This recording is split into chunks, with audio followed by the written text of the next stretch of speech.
quitté le devoir, celui de remercier le gouvernement kenyan qui a mis toutes les commodités possibles à l'UNFPA, à son premier responsable ici dans la salle, et autant au gouvernement danois de permettre que cette occasion s'offre à nous de partager tant les expériences, les bonnes leçons que les perspectives que nous attendons pour ces projets très importants dans nos pays.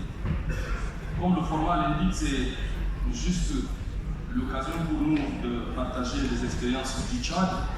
Et comme il est difficile de parler après tant de sommité, la ministre présidente du Conseil a déjà fait le tableau, autant que les autres ministres qui sont passés d'ailleurs. Il n'en demeure pas moins que pour le Tchad, ce projet est important.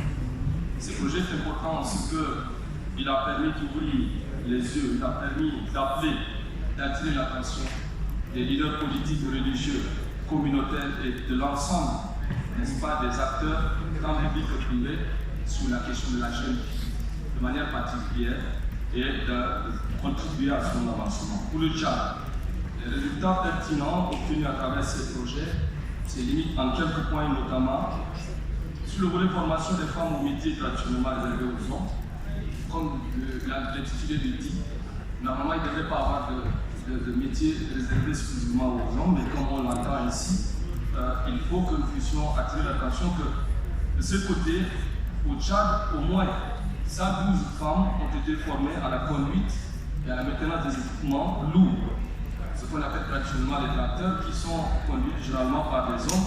Aujourd'hui, il est possible de voir à travers ces projets des femmes, jeunes filles, conduire, réparer et manipuler ces engins. Ce n'est pas du tout impossible. 168 femmes ont été formées dans le domaine des énergies renouvelables. Dans le Sahel, globalement, zone de prédilection de ces projets, la question de l'énergie est une question primordiale.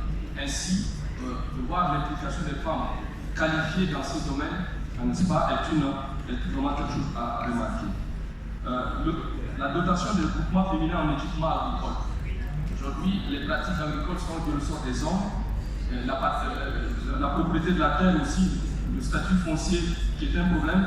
Grâce à ces projets, les femmes, les jeunes filles peuvent aussi, avec des appuis multiformes, n'est-ce pas, investir dans la terre et espérer aussi générer des revenus.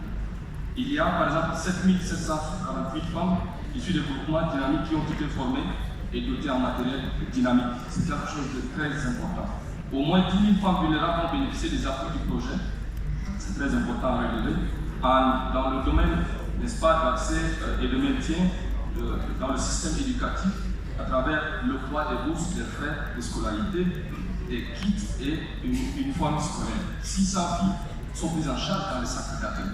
C'est très important. Des filles qui n'ont pas de domicile, qui ne sont pas prises en charge, le sont actuellement au moins 600 filles internées et qui sont complètement prises en charge et qui sont en train de construire leur avenir à travers ces projets. C'est très important. La création d'espaces sûrs pour le renforcement des capacités des jeunes filles participe de cela, autant que l'amélioration de la qualité de la formation et de prestation de services de santé. Évidemment, ces filles elles-mêmes, si elles sont davantage qualifiées dans le domaine de la santé, de l'offre de soins et de santé, ça pourrait aussi participer, n'est-ce pas, de leur implication dans la prise en charge de leur situation. Autant que l'amélioration de la qualité de formation et de la prestation, il y a aussi, n'est-ce pas, 5 975 250 personnes qui ont été touchées de manière globale par les activités transversales de ces projets dans notre pays. Quelques leçons pour la réplication sont par exemple la scolarisation des filles. Il a été démontré que le véritable handicap qui empêche l'accès des filles à l'école n'est pas tant, n'est-ce pas, la restriction, outre que le pouvoir d'achat, le fait pouvoir d'achat des parents. Ainsi, ce projet a démontré qu'il est possible que les filles aillent à l'école et réussissent. Les internats des filles dans les centres d'accueil ont démontré aussi ce que je viens de dire. Et le mythe, n'est-ce pas, des métiers traditionnellement réservés aux hommes, là aussi, je l'ai dit d'entrée de jeu. L'un des aspects très importants de ce projet, c'est le dialogue. Dialogue inclusif, dialogue communautaire, dialogue des leaders. Aujourd'hui, vous avez vu dans la salle des leaders traditionnels, des chefs religieux, des associations de la société civile. Ça veut dire au moins ce projet est un carrefour, ce projet est un incubateur qui permet à tous, à tout le monde, de réfléchir, de penser sur la question de la jeune et de son devenir. Ainsi, il va de soi que ce projet étonne dans d'autres pays, comme je viens de le voir, dans d'autres promesses, dans les pays bénéficiaires, pourraient faire des élus. Et j'appelle vraiment tant les contributeurs que les gouvernements, et surtout les chefs d'État, auxquels je lance vraiment un grand appel de doubler encore leur effort. Et il faut vraiment leur reconnaître ces mérites d'avoir permis que ces projets produisent les effets que nous attendons.